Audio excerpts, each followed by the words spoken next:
अभी से कुछ ही देर बाद यानी कि लगभग 12 घंटे बाद 4 तारीख की सुबह 8 बजे से मतगणना शुरू हो जाने वाला है, जिसका कि पूरे देश को इंतजार है।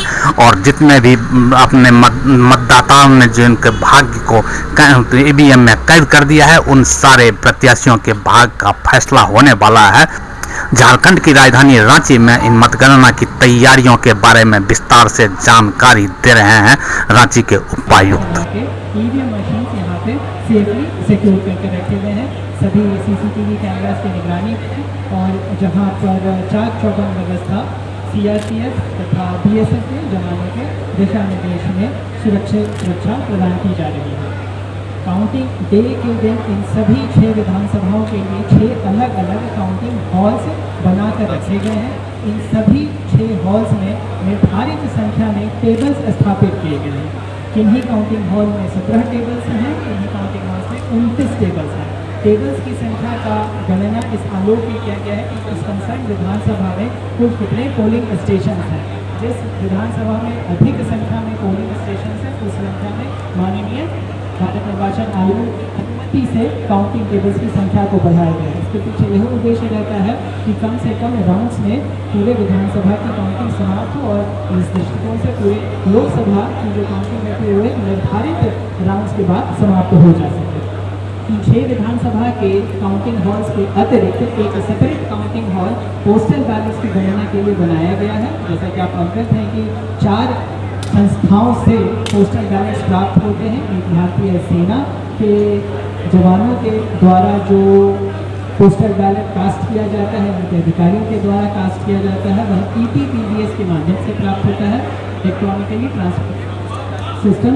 और इसके अतिरिक्त पोलिंग पर्सन ड्यूटी में लगे हुए थे और होम वोटिंग के माध्यम से जितने भी बंधुगण थे तथा जितने भी 80 साल से ऊपर के सीनियर सिटीजन थे तथा इमरजेंसी सर्विसेज जैसे कि रेलवे डिपार्टमेंट, एयरपोर्ट के या फिर पोलिंग पर्सनस को लाने ले जाने के लिए जितने भी ड्राइवर्स तथा कंडक्टर्स लगाए गए थे, तो इन 4 कैटेगरीज के लोगों के द्वारा पोस्टल बैलेट से जो वोट कास्ट किए जाते हैं उनके लिए एक अलग हॉल रहेगा, जहाँ पर भी विभिन्न तैयारियाँ सुनिश्चित की गई हैं।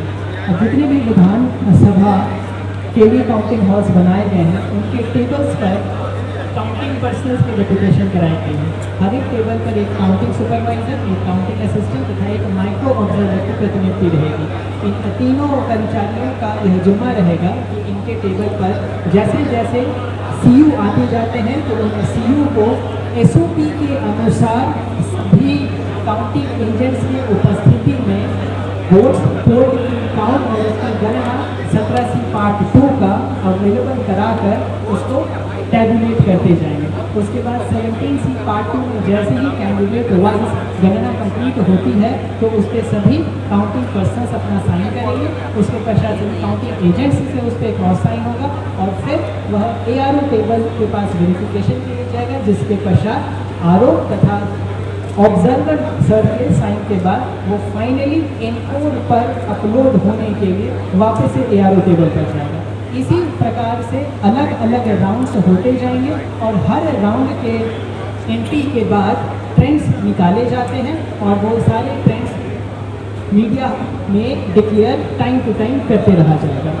एक बार जब सारे के सारे राउंड्स की गिनती कंप्लीट हो जाती है तो उसके बाद फाइनल टैबुलेशन फॉर्म 20 में रहेगा, जिसमें कि DU से, जिसमें कि कंट्रोल यूनिट से प्राप्त सभी वोट्स, पोस्टल बैलेट से सभी प्राप्त वोट्स तथा अगर कोई टेंडर वोट्स प्राप्त हुए तो उसका उल्लेख कराकर फाइनल टैबुलेशन के लिए रेडी होगा।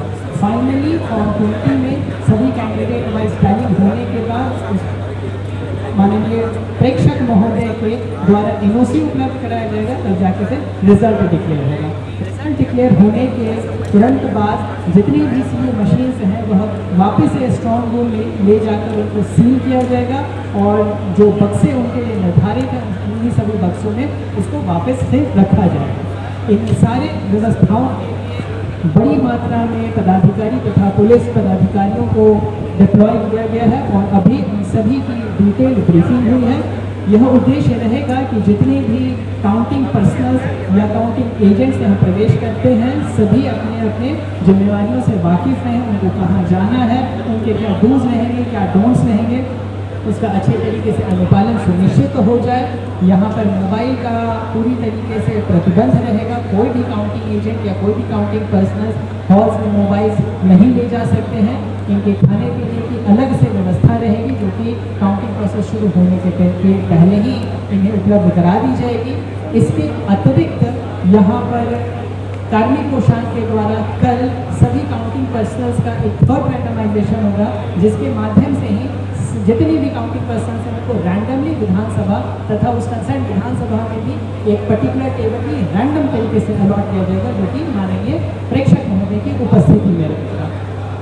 तो कुल मिलाकर सारी तैयारियां संपन्न करा ली गई हैं। इस आलोक में जितने भी आदेश निकालने थे सभी निर्गत हो चुके हैं। कहाँ पर गाड़ियों की पार्किंग कराई जाएगी, कहाँ पर मेडिकल फैसिलिटीज़ की वैन्स लगाई जाएगी, कहाँ पे भोजन पानी का व्यवस्था होगा, मजदूरों का क्या यहाँ पे कल ड्यूटी रहेगा, सीलिंग में कितने लोग रहेंगे, इन सभी को लेकर पॉइंट वाइज ब्रीफिंग अभी सभी को उपलब्ध कराई गई है।